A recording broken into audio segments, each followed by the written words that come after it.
Pretty much your entire test is going to be similarity with that extra stuff that we did at the end tacked on, which is in essence really similarity as well.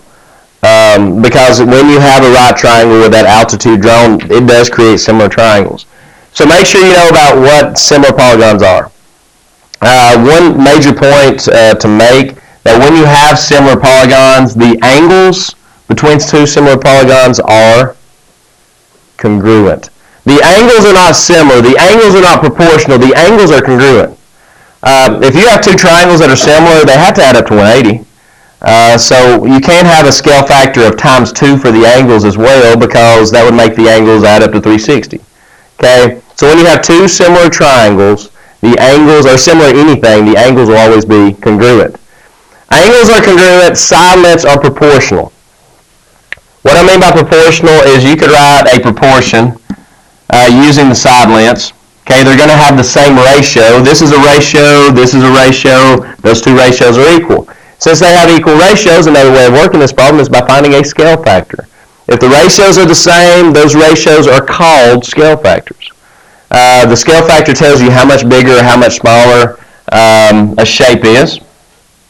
Such as these two shapes, notice I have 12, 21, and 18. Over here I have 4, 7, and 6.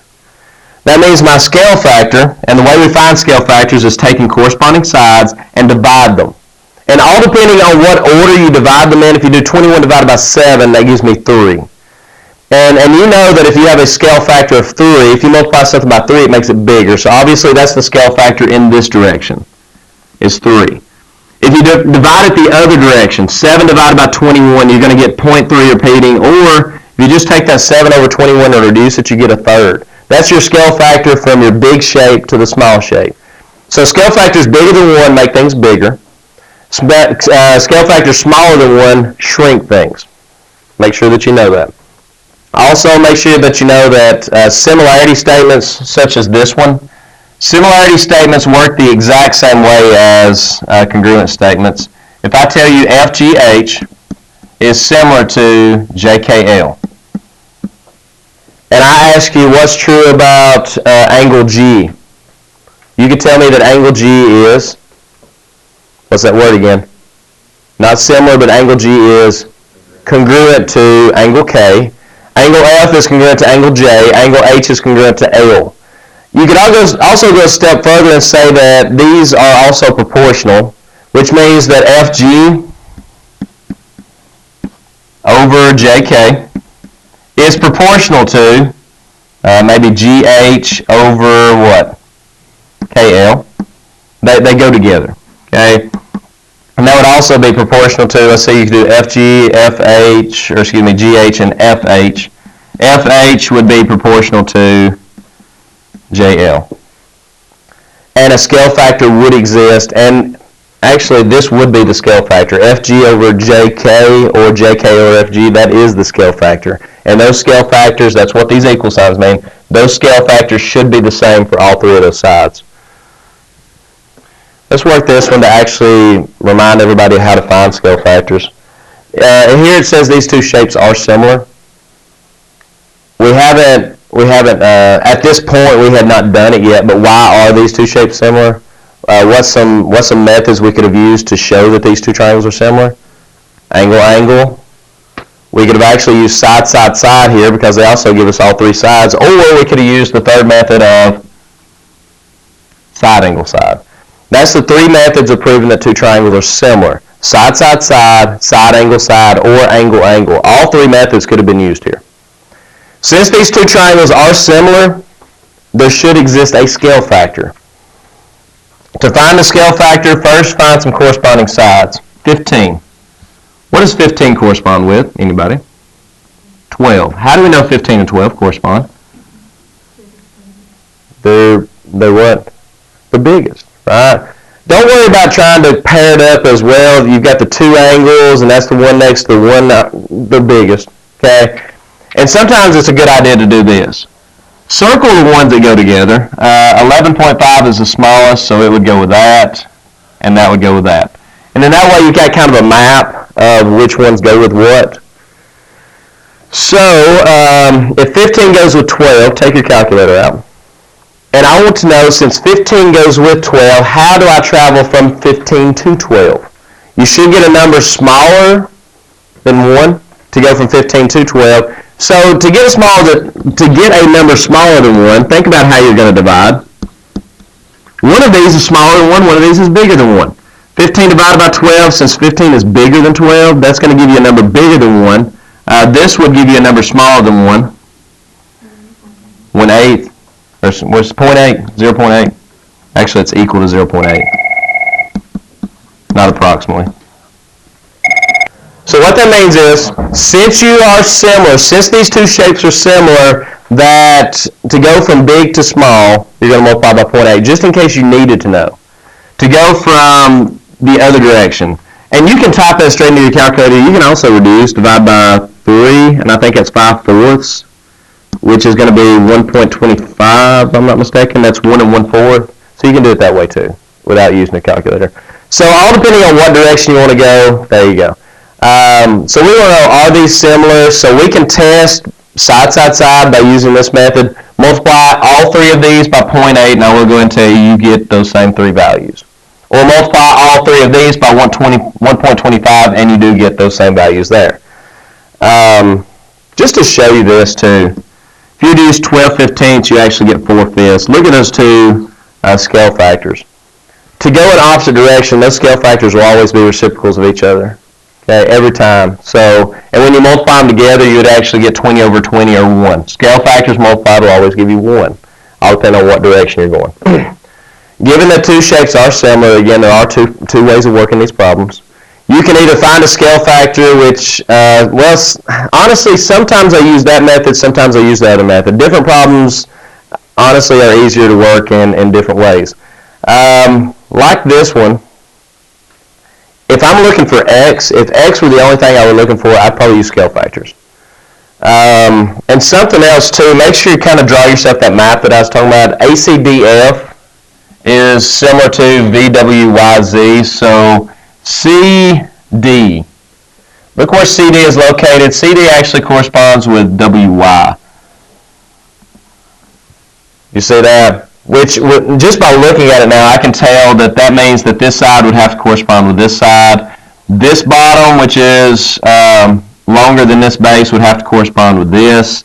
And this top would correspond with that bottom. So if you want to draw you some arrows, kind of map out what goes with what, it's not a bad idea. So those arrows pretty much correspond with this similarity statement.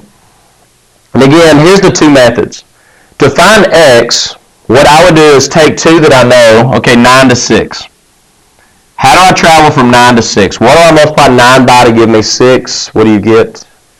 9 times something gives me 6, so you're going to have to do 9 divided by 6 or 6 divided by 9. Since it is shrinking it, it'd be 0.6 repeating, correct? What y'all got? So your scale factor from here to here is 0.6 repeating. Well, unfortunately, I needed to go from here back to here to go from 10 to x.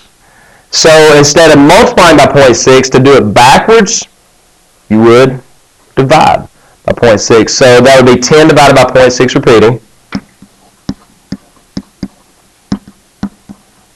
which I believe gives you 15.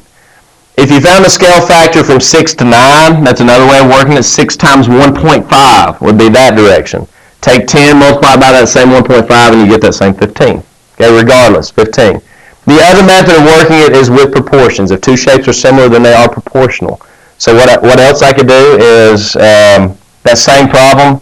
I could say that, set me up an analogy that 9 goes with 6 the exact same way, or 9 is to 6 as x is to 10. 10 times 9 is 90, divided by 6 is 15. Which is actually probably the only way that you want to work that other one. It'd be a little bit nastier the other way. The same way 9 goes with 6, x goes with 10. Also the same way 9 goes with 6,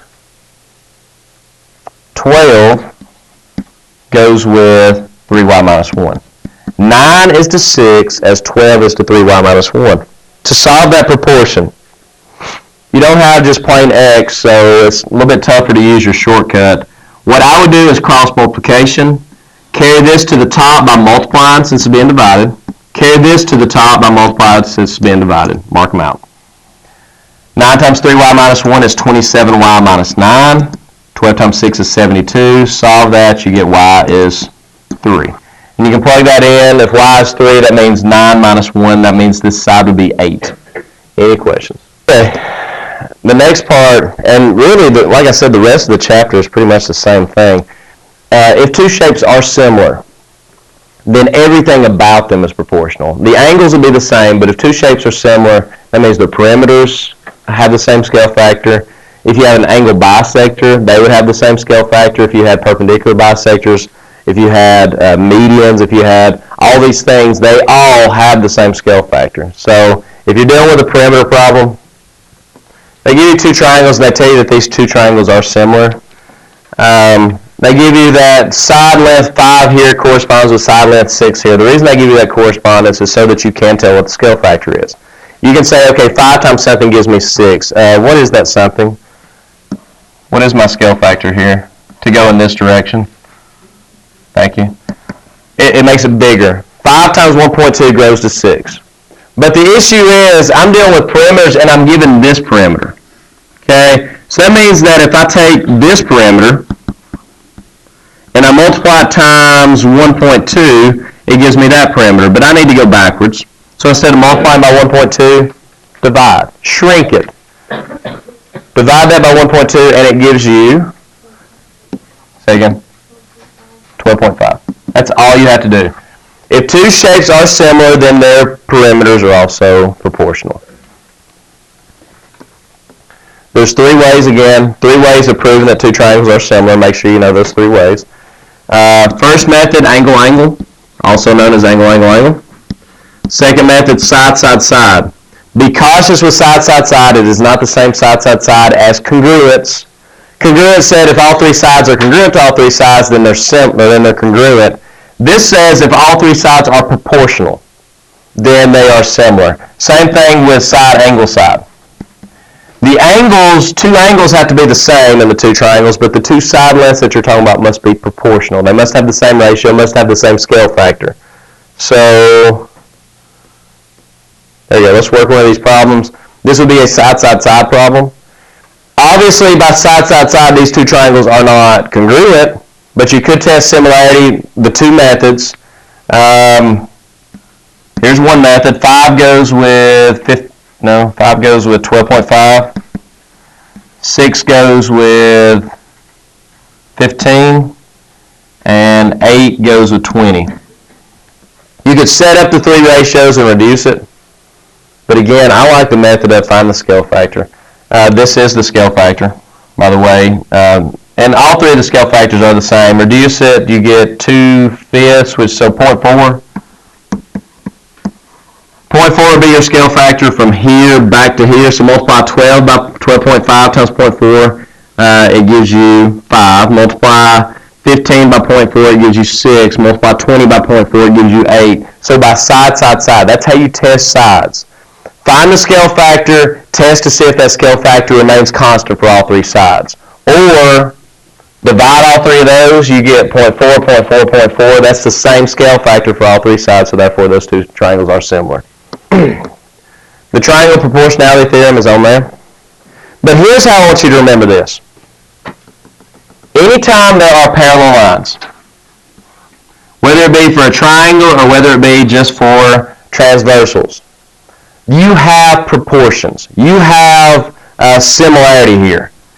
This side to this side as this side is to this side. And that's all that triangle proportionality theorem states, that if you've got this going on, that this to this as this is to this. The little pieces are proportional there. So you'd set this up as, let's say it tells you PS is 12.5, tells you the SR is 5. So there's a scale factor there. From 5 to 12.5, I think that's 2.5. Yeah.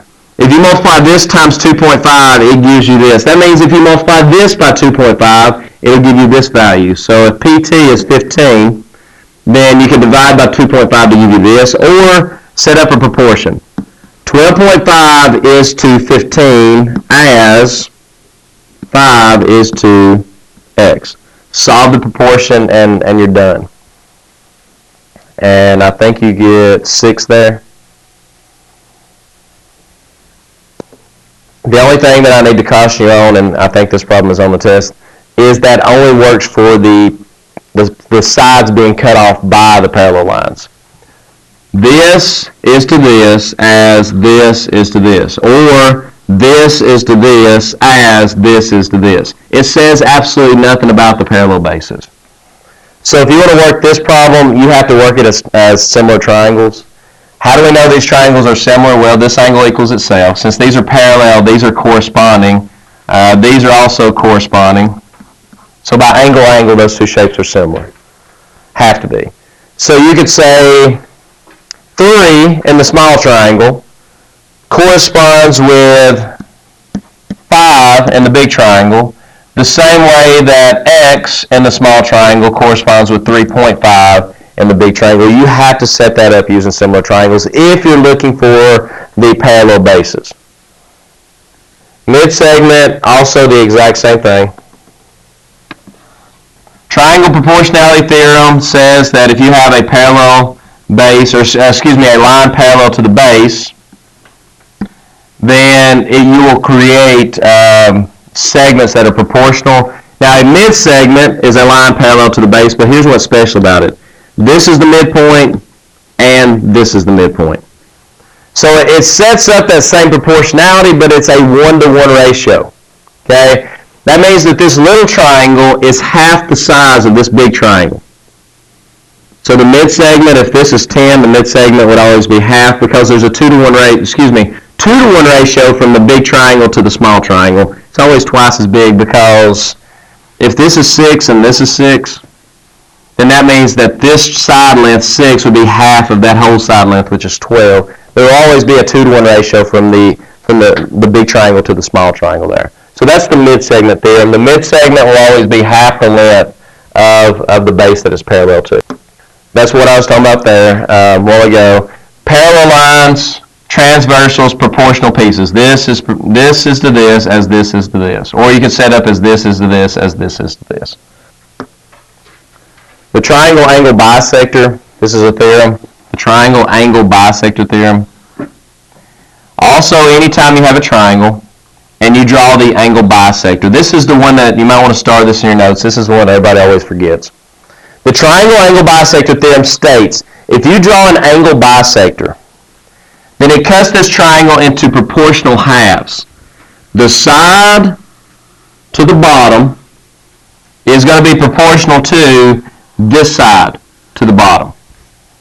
So if you have this problem, let's do an easy one first.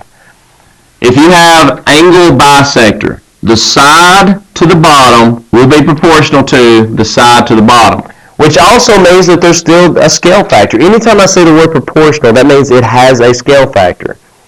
6 to 13 is going to be the same thing as 4 to x. If you want to solve it that's the way, that's your proportion. 6 is to 13 as 4 is to x. Or you could say 4 is to x as 6 is to 13. You can say x is to 13 as 4 is to 6. As long as you keep that correspondence, it's going to have the same answer. Or if you want to use scale factors, the scale factor from 6 to 13, which would be like 2 point something, will be the exact same scale factor as 4 is to x. Again, I think it's like 2.16, so if you multiply 4 times that scale factor, you're going to get the right answer. Or 13 times 4, divide your answer by 6, that's 52 divided by 6, which is 8.6 repeating. Is that right? I think the one on your test is actually like this, a little bit tougher. X is simply the distance from here to here. 20 is the whole bottom. So here's your scale here. 14 goes with the x, or your proportion. 14 goes with this portion of the bottom the same way as 11 goes with this portion of the bottom. You're not given that. You're given that the whole thing is 20. You're given that this side of it's x. So to find this side, you'll say it again. 20 minus x. You'll subtract the x from the 20. There's your proportion there. Not going to go through the process of solving it, but to get rid of this x, you'll multiply this by x. To get rid of this 20 minus x, you'll multiply this by 20 minus x. Make sure that you distribute there and solve that proportion. Last thing is if you have a right triangle.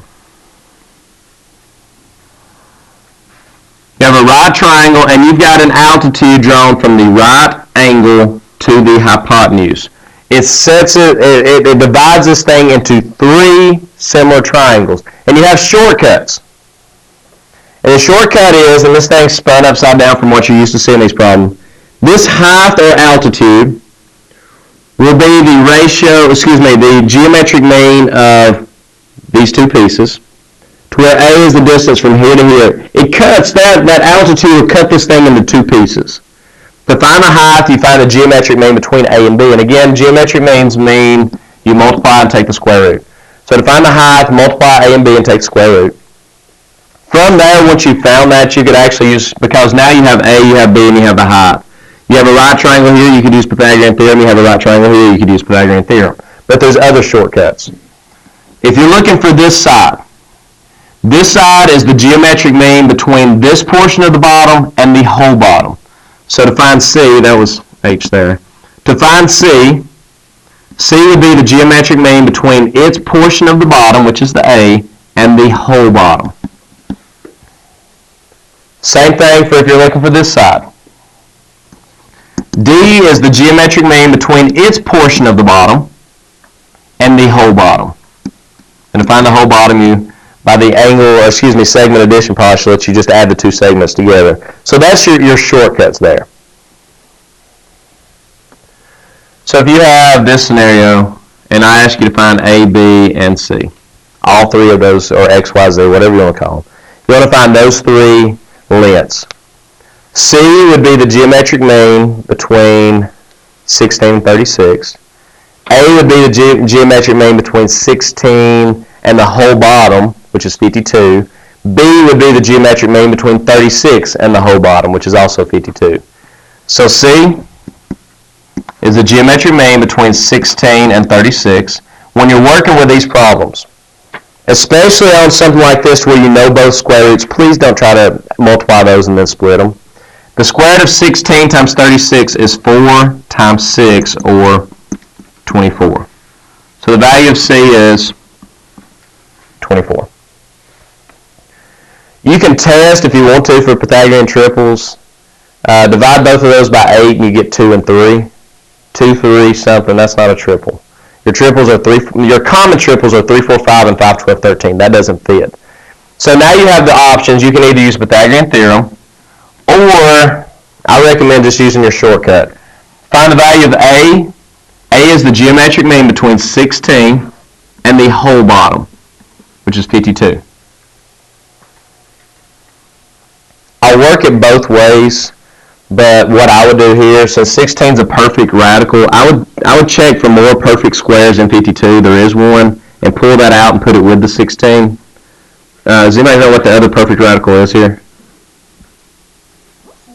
There's a 4 in there. 4 times 13 actually gives you 52. So you can split 52 back down into 4 times 13. That would make this easier. Let me do it the long way. Square root of 16 is already a perfect root. So let's split this into the square root of 16 times the square root of 52. Don't circle it. You're not done. That can pretty much you went from 4/8 to 2/4, and you need to go that other step. You need to go down to a half. You need to reduce this all the way is what I'm trying to say. So try to find another perfect radical in 52. 4 stays. But I can split 52 into the square root of 4 times the square root of 13. I know the square root of 4, and that's 2. So now you have 4 times 2 times root 13, which is 8 root 13. Which would have been so much easier if you could recognize that here. Pull the 4 out of this, put it over here with a 16. That would give you the square root of 64 times 13, which is the same answer. So what was that? That was A 8 root 13. And to find B, that is its portion of the bottom with the whole bottom, which is the square root of 36 times 52. I'm going to use a shortcut this time. I'm pulling the 4 out of that, which is the square root of 144 times 13. Pull a 4 out of this by dividing, multiply the other one by 4, you get 144, and you get 13. Now split it that way. The square root of 144 times the square root of 13 is 12 root 13, and that would be B. Okay, bonus. In geometry, we've talked all this time about angles. When you measure an angle, it's always measured in degrees. Correct? Up to this point, it has been. There's actually two different ways to measure angles. And I'm going to show you the second way. The way that we've always measured angle is in degrees. I'm going to tell you a little bit about radians. Very easy. If you'll watch, pay attention. Really easy. Here's your correspondence between degrees and radians. Two angles that add up to 180 degrees are known as supplementary. So 180 degrees, that's your main, it's going to be your main connection between degrees and radians. 180 in degrees is equal to pi in radians. So if you've got this angle, very easy guys, just stay with me. That's 180 degrees, right? Which is the same thing as 3.14159 radians. So if I ask you 90 degrees, how in the world can you find out how many radians that would be? Any ideas? Pi divided by 2. Right? Isn't 90 just 180 divided by 2? Isn't it just half of that? Right? So how could I figure out what 90 degrees is? Just divide that by 2. So 90 degrees, if you actually divide that out, 90 degrees is actually, it's approximately, because we know pi is irrational, 190 degrees is 1.57 radians. But the biggest thing you need to remember is this. 180 degrees is pi radians. So watch this. Radians. How to switch from radians to degrees. A lot of times they'll write it as like pi over 3. Pi over 3 radians. Now one more time, pi was how many degrees? 180. We know it's 3.14, and I told you, remember not too long ago, I told you that once you get into your higher maths, that math starts doing this.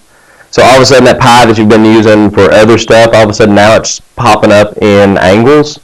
And everything's going to start connecting, combining, and it kind of hurts your head. Pi over 3.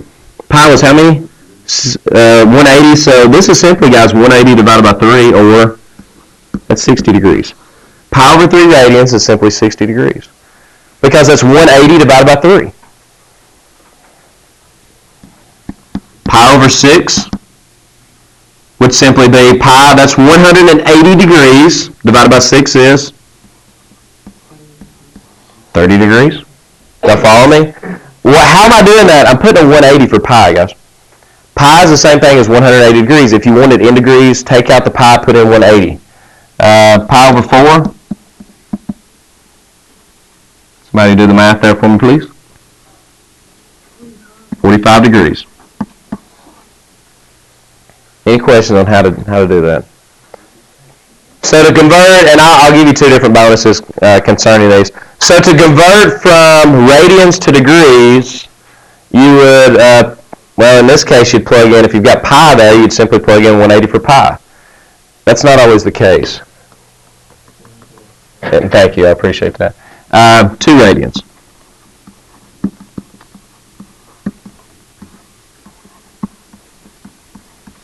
Two radians equals how many degrees? Well, we know that 3.14 is 180.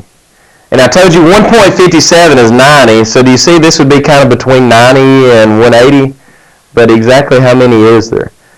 Now, I'm thinking to show you something that actually involves a little bit of chemistry. And you don't, honestly, you don't have to watch this. If you don't want the bonuses, that's fine.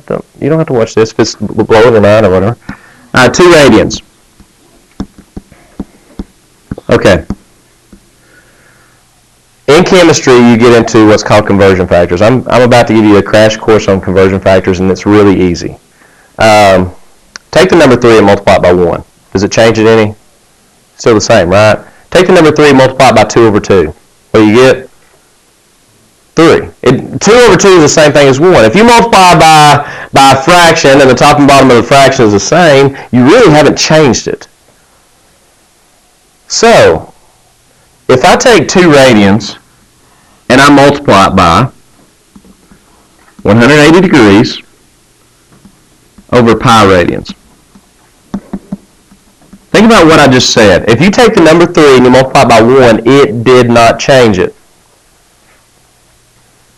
What are you multiplying by? 180 over 180. I'm multiplying times 1. Does everybody see that? Will it change 2 radians when I multiply by 1? No. But look what it does do. In chemistry, this is known as a conversion factor. Radians and radians will cancel, and this is going to leave my answer in degrees. So that's your conversion factor, and if you understand this, everything I'm going to show you from here on out is based on this. So how do I change 2 radians into degrees? You multiply times 180 over pi. Radians will cancel. I always have to put the radians out there. I always make sure, okay, top and bottom, those need to cancel because I want my answer in degrees. So how do I type this into my calculator? 2 times 180 divided by what? Pi. 2 times 180 divided by pi, see what you get.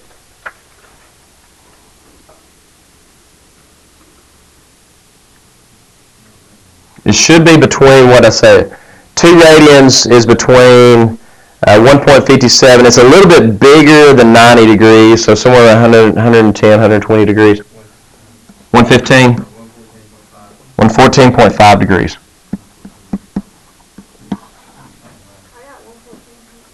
I got 114.6 degrees. And here's the difference. If you use the pi button, it'll give you one answer. If you use the 3.14, it'll give you the other answer. So it doesn't matter either way. Okay, as long as you're close on that, I'm good with it. I got 114.59.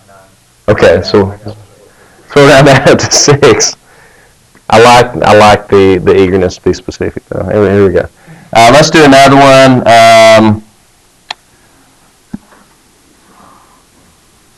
That was, let's see, we did 1.57 radians was 90 degrees.